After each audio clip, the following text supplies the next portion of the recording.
So a few more illustrations of the fashions from the 50s and the 60s. As you can see here, with the invention of the crinoline, the skirts get really big. They are easier to achieve. The bonnets, on the other hand, get smaller. Here we have a good example of those big flowing, not very flowing, big voluminous skirts with very bold geometric decorations. This is something quite popular in this period. You can see the pagoda sleeves, so the flaring sleeves with the engageants, and you can see a small bonnet with the bavolet. This is quite well presented here. Another image of a very full skirt with some bold contrasting decoration. Note the pointed bodice. However, in the crinoline period, the rounded bodice returns as a more popular form because it does not crush the crinoline, so as simple as that. In the 60s and later, many fashion magazines start having those collective images that show many garments at the same time, sometimes mixing the outer garments and day garments and full garments. So it's not really like earlier that you would have the fashion plates trying to suggest the occasion for which the dress might be worn, but rather show the trends, show the silhouettes of the times in different variations. So here we have some of such plates. Note the shapes of the garments created by the crinoline, especially in the case of day clothes that were worn with some sort of outer garment.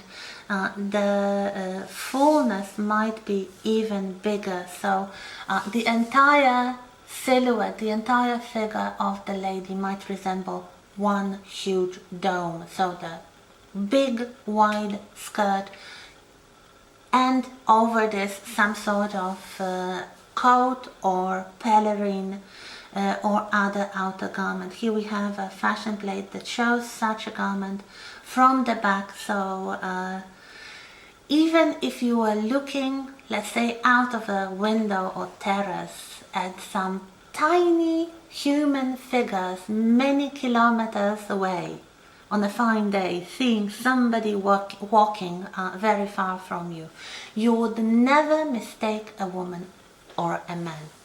A man was the long, tall figure with a top hat, and a woman was a dome. A woman was a bulky dome. Here we have an example from Victoria and Albert Museum of a Victorian crinoline day dress with a mantle. So this mantle creates like a full dome effect for the entire dress. Some more fashion plates. You can see darker colors for the day, which are more practical. You can see the smaller bonnets.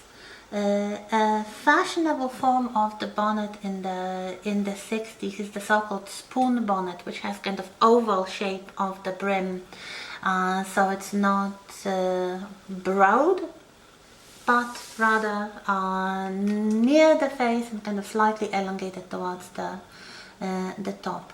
Another fashion plate showing the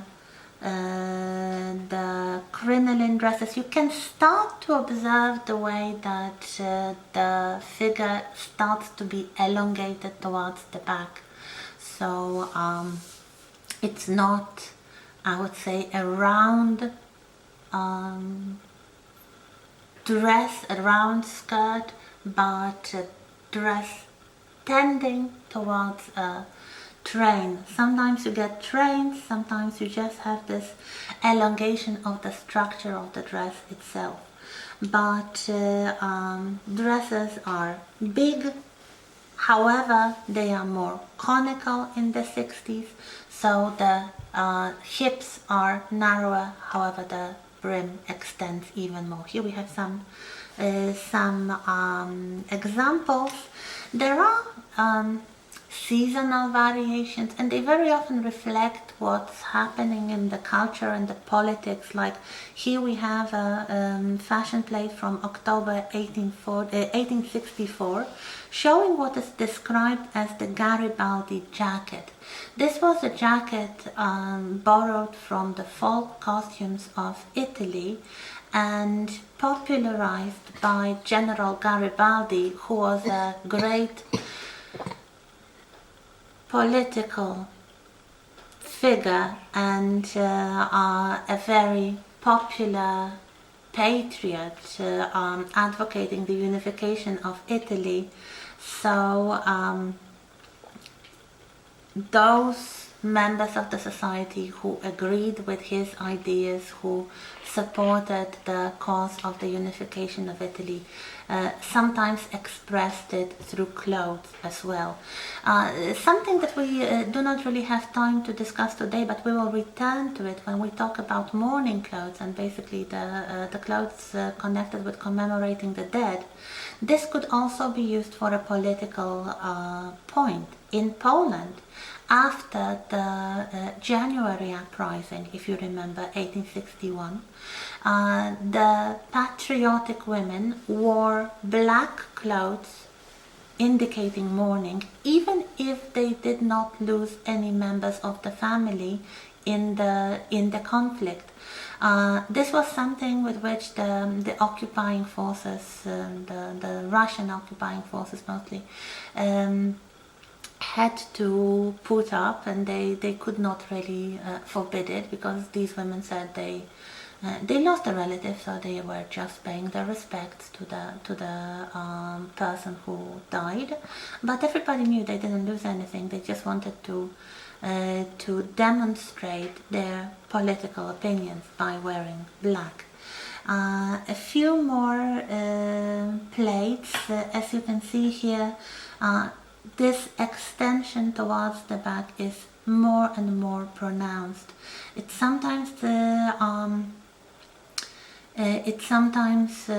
is equipped with a train. Sometimes there is some decoration at the back of the skirt, like those long streamers here at the top of the bodice, or the arrangement known as a basque or a polonaise.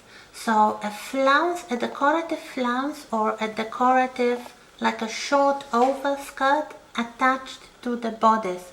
So like a short overskirt decorating mostly the back of the skirt.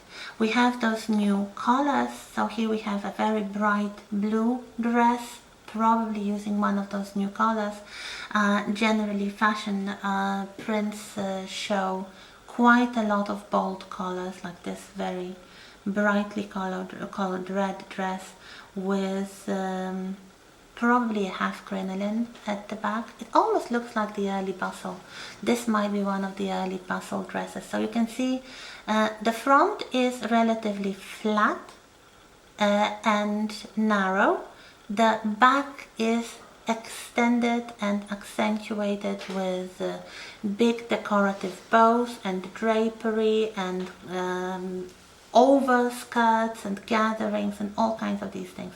So here we have an example of dresses with the so-called crinolets, so the half crinolines. So only the back of the garment is supported.